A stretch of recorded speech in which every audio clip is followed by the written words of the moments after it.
Nous sommes là au troisième exemple. Nous allons calculer quelques intégrales de quelques fonctions que j'ai choisies là.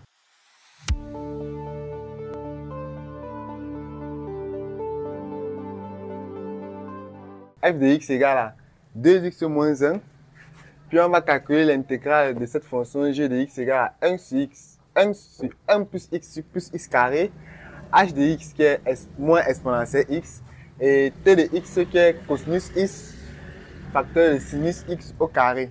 Bon, on va calculer en prenant nos bornes. Prenons le premier exemple. Dans le cas 1, on va calculer l'intégrale de 2 à 4 de 2x moins 1 dx. Pour calculer cette intégrale, premièrement, il faut se rassurer que la fonction que nous avons, 2x moins 1, est-elle définie sur l'intervalle de 4. C'est bien le cas, parce que pour tout x compris dans 2, 4, nous avons bien f de x qui est défini. Donc, f est continue sur l'intervalle de 4. L'intégrale de cette fonction définie sur les bornes 2, 4 est en fait donc égale à... Premièrement, il me faut trouver une primitive de 2x moins 1. Tout d'abord, trouvons une primitive de 2x.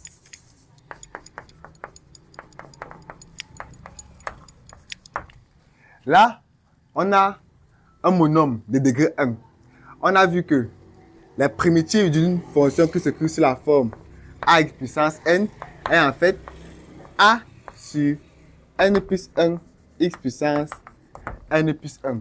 Donc, dans notre cas, la primitive de 2x est en fait égale à 2 sur 1 plus 1 x à la puissance 1 plus 1. Pour l'identification, on se rend bien compte que a vaut 2 dans notre exemple et n vaut 1 parce qu'on a fait un monôme de degré 1.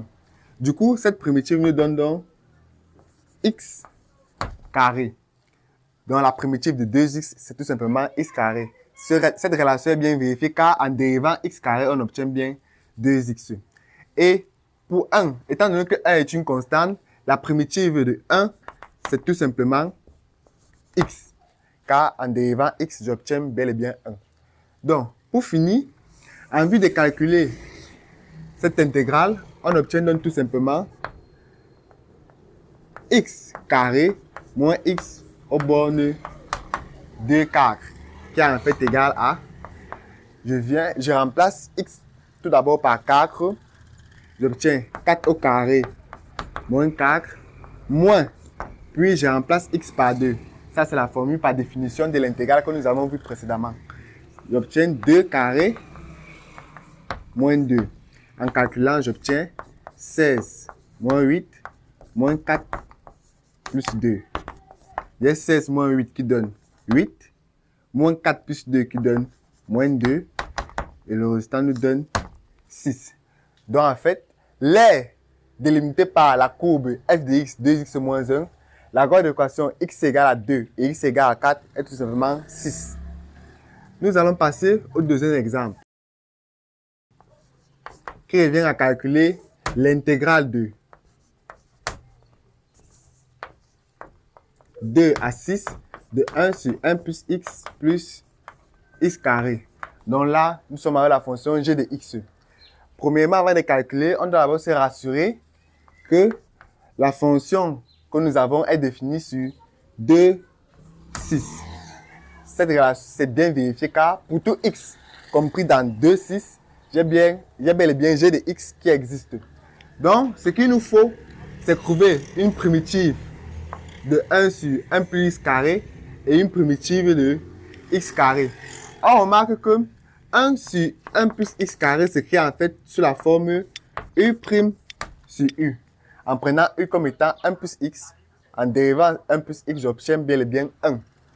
Du coup, précédemment, nous avons vu que lorsqu'on a une de ces formes, la primitive est tout simplement ln de u. Donc, on va tout simplement appliquer cela. Donc, l'intégrale de 2 à 6 de 1 sur 1 plus x carré est en fait égale la primitive de ceci, ln2, valeur absolue de 1 plus x, plus la primitive de x carré, qui est 1 tiers de x puissance croix. En appliquant la formule précédente, qu'on a donné précédemment pour trouver ce résultat-ci. Aux bornes de 2, 6, en remplaçant donc par x par sa valeur, on obtient ln de 7 plus 1 tiers de 6 puissance croix moins ln de croix plus 1 tiers de 2 à la puissance croix. On remplace tout d'abord x par 6, puis on remplace x par 2. On obtient donc ln de 7 plus 6 puissance croix divisé par croix moins ln de croix plus 8 tiers. Donc, l'aire délimitée par la droite d'équation x égale à 2, x égale à 6 et la fonction g de x et l'axe des abscisses correspond en fait à cette quantité-ci. Passons alors au troisième exemple avec h de x.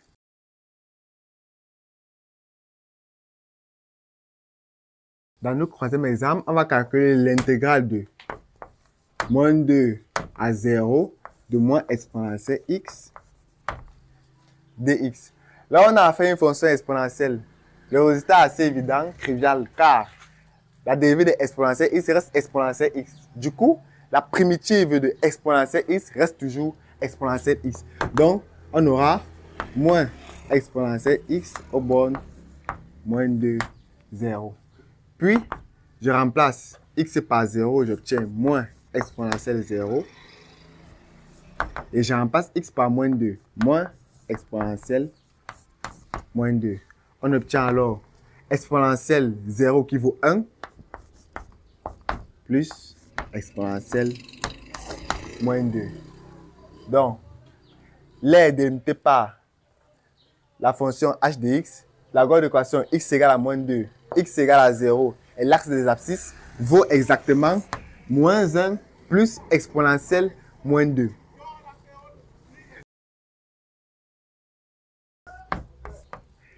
Qui revient à calculer l'intégrale de 0 à pi sur 2 de cosinus x sinus x au carré. Là, on peut remarquer un petit détail. La dérivée de sinus x, c'est cosinus x. Donc, on se retrouve avec une forme u' u à la puissance 2, qui est l'une des formes que nous avons montrées lorsqu'on était au grand 2 sur les primitives de quelques fonctions usuelles. Là, pour trouver une primitive, on obtient u à la puissance croix. Donc, en fait, cette puissance ici augmente de 1. Donc, la primitive de cette fonction-ci, c'est en fait sinus x à la puissance croix. En effectuant dans le calcul, on obtient sinus x à la puissance croix aux bornes 0, pi sur 2. Donc là, on va remplacer x par pi sur 2. J'obtiens sinus puissance croix pi sur 2 moins sinus puissance croix de 0. On a sinus pi sur 2 qui est en fait égal à 1 moins sinus 0 qui vaut en fait 0. Ça revient à 1. Donc, l'aire délimitée par la droite x égale à 0, x égale à pi sur 2, l'axe des abscisses et notre fonction cosinus x, sinus x puissance 2 est en fait égal à 1.